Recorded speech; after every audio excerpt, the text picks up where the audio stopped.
And then the cost of actually burying in America and the cost of taking a body back home is the same. I think it depends on the family you're dealing with. One is A, are they involved with the community? Okay. Then B, whether they have insurance or not, the community bado huwa wanafanyaje, wananyosha mkono, especially kama hao walikuwa watu wa kunyosha mkono, that we actually bury here in the US. So 9 times out of 10, that body is going, 9.5 times out of 10, that body is going to Kenya. This is the One Mic Show. All right, now tonight we confront the conversation many Kenyan families in the diaspora avoid until death happens, where grief suddenly turns into urgent decisions.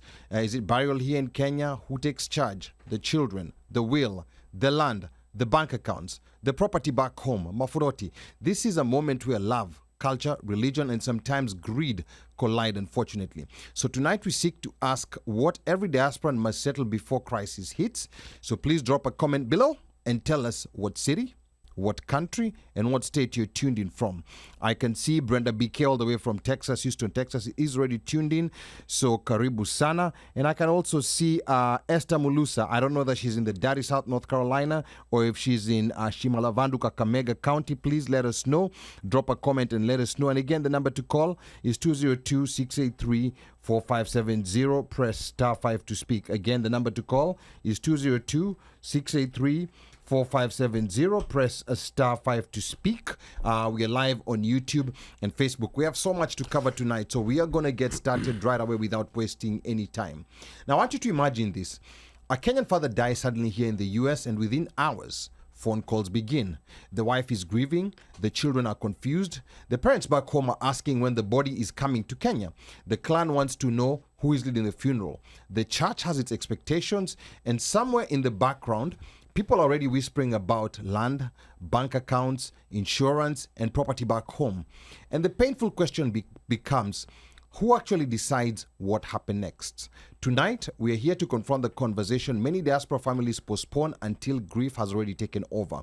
We'll talk about burial in Kenya versus America, funeral costs and Harambee, where we are truly planning, or rather, are we truly planning or just fundraising after failure? And then after the burial, who protects the spouse, the children, and the legacy left behind? We'll also get into culture, tribe, religion, Americanized children, and the practical steps every diasporan must clarify before death happens. So without much further ado, I'm going to go straight to my panel here, starting with DJ Omoshfire, who's right next to me. DJ Omoshfire, karibu sana. We're going to get started and get in the topic right away.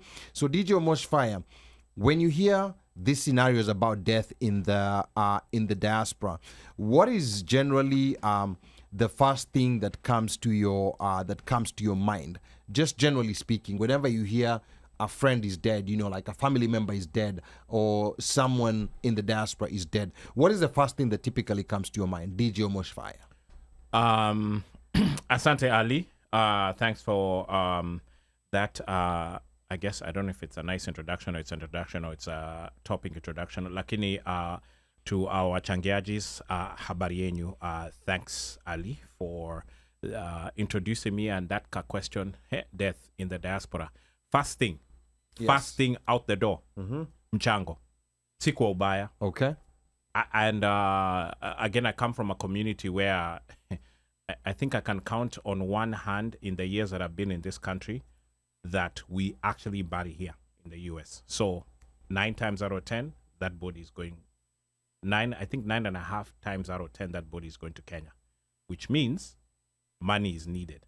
Unless the family have the funds at hand, or that particular person who's passed away has made arrangements such that then money is not needed. But I think kwa mila, I don't know kama ni mila na desturi yetu, I don't know if it's just something we do where we just say, okay, there's a death, we have to changa. Whether they ask for money or not, we tunanyosha mkono, I guess.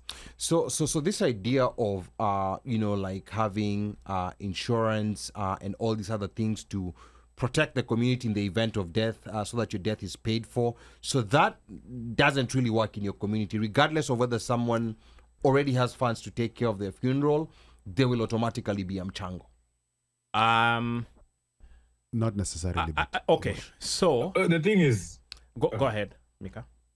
Welcome to the show. Mika, ngoja kwanza Omosha malize, and then I'm gonna come to you. nimemwacha. So okay, Paul and Mikasi. So it's kind of like half and half. I think it depends on the family you're dealing with.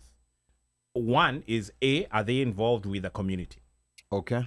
Then B, whether they have insurance or not, the community bado huwa wanafanyaje, wananyosha mkono, especially kama hao walikuwa watu wa kunyosha mkono.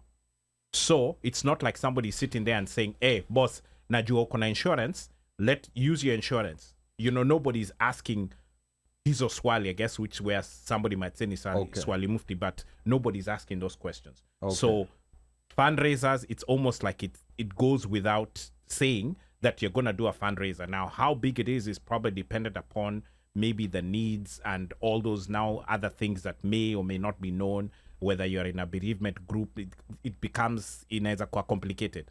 Okay, fair enough. But by community kunyosha mkono, sometimes it means random people being added to a WhatsApp group. We're going to talk about that later on. Yes.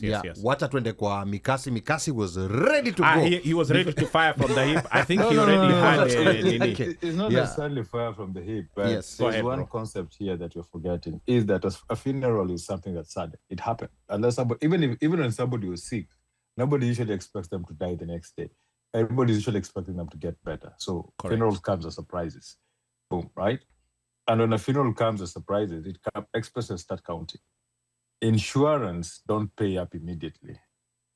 And the reason why you find the community most of the time getting into their pockets to start chipping in is because they understand that it comes with unnecessary expenses. People coming to pay vigil to you are people who need to drink water, drink tea, do the as much as people are coming to pay vigil to you, but it's still an expense that you're going to get.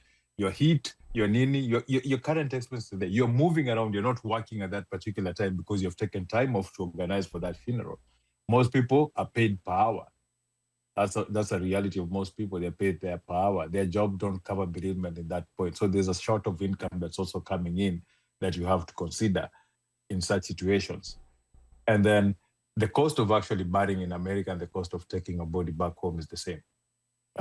I think I've been in enough funeral committees where we've done the budget and it's usually nearly the same. The cost is usually nearly the same. In fact, in America, it's more expensive because with the cost of you just paying for the body to fly from here to Kenya, and then they deliver it up to Lee Funeral Home, and the cost of you burying here, just burying a headstone, is nearly the same. You put a headstone, doubles. So the things whereby when I think you've been in a few funeral committees where I've been. Why? We've come and seen that it actually makes sense to send back home. But the thing about people, the mchango is usually more about the immediate relief to the bereaved family than the family not being hawajajipanga financially